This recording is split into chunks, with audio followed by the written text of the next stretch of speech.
Pak Ridwan berbicara soal industri refraktori atau material tahan api. Boleh digambarkan Pak, sebetulnya kondisinya di Indonesia saat ini seperti apa sih Pak, dari segi permintaan maupun mungkin trennya seperti apa Pak? Kalau di Indonesia sendiri sebenarnya saat ini kebutuhan produk refraktori ini sangat besar Mbak Sasa. Namun dari total kebutuhan itu lebih dari 70% itu masih disuplai dan didominasi oleh produk dari impor. Jadi tantangan yang besar bagi kami industri refraktori untuk mengambil market yang 70% lebih gitu. Artinya tantangannya ada karena masih didominasi impor, tapi justru di sini momentum peluang bagi BATR ya Pak ya? Iya betul. Kebanyakan selama ini produk-produk refraktori diimpor dari mana Pak kalau di industri? Saat ini terbesar mungkin China, kemudian Jepang, Korea, kemudian Eropa juga ada, kemudian dari Amerika juga ada.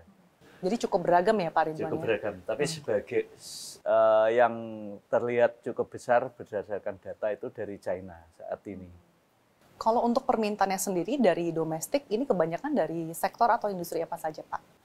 Di domestik ini kebanyakan dari sektor industri ya, Mbak Sasa ya. Ada industri semen, industri petrokimia, industri minyak dan gas, kemudian ada industri pembangkit listrik.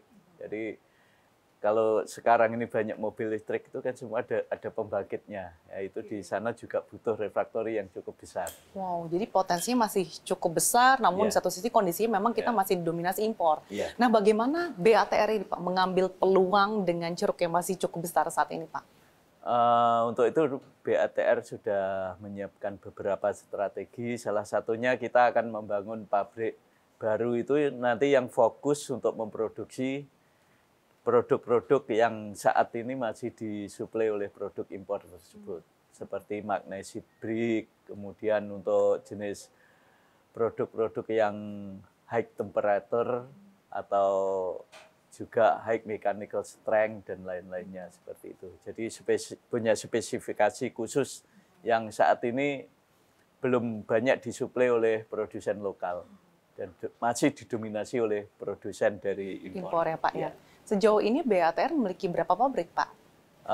Saat ini kita ada 2, tapi satunya itu khusus produksi bahan bakunya, satunya untuk produksi barang jadi. Kemudian kita nambah 1 plant lagi yang nanti akan difokuskan untuk memproduksi produk-produk yang spesifikasi khusus tersebut.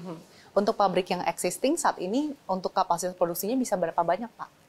Saat ini 1.000 tonan ya. 1.000 ton. Dan nanti dengan pabrik kedua yang memang fokus pada spesifikasi produk-produk yang masih dominasi impor, ini berapa besar Pak? Yang pabrik kedua nanti kapasitas sekitar 1.500 ton lebih. Oke, 1.500 ton. Targetnya rampung kapan Pak pabriknya? Kami targetkan nanti di 2026 karena kita membangunnya bertahap, jadi sambil menyesuaikan perkembangan industri sekarang ini, apalagi sekarang kan kondisinya masih banyak dipengaruhi oleh geopolitik dan perang tarif, apalagi yang baru-baru ini menghebohkan dunia ekonomi dengan kebijakan Presiden Amerika itu. Jadi kita melihat bahwa dunia industri masih banyak yang wait and see dalam hal ini. Sebelum kita berbicara soal dunia yang wait and see karena ada faktor geopolitik global, tadi Anda sempat mengatakan terkait dengan target pabrik yang nanti akan spesifikasi khusus ini 2026. Ini dibangunnya sudah sejak tahun kapan dan nilai investasi yang diberikan ini untuk pabrik yang kedua ini seperti apa? Kalau kita membangunnya saat ini sudah mulai, karena sebagian sudah bangunan sudah ada, tinggal menambah bangunan yang akan dipakai untuk produksi nanti. Sedangkan bangunan yang existing yang sekarang kita fungsikan sebagai gudang. Oke. Nah, tadi Anda sempat mention terkait dengan faktor geopolitik. Sejauh mana faktor geopolitik, kemudian tantangan perekonomian global ini mempengaruhi industri refraktori, mungkin khususnya untuk kinerja BATR sendiri? Pengaruh terhadap geopolitik ini sebenarnya sangat berpengaruh terhadap pertumbuhan industri ya.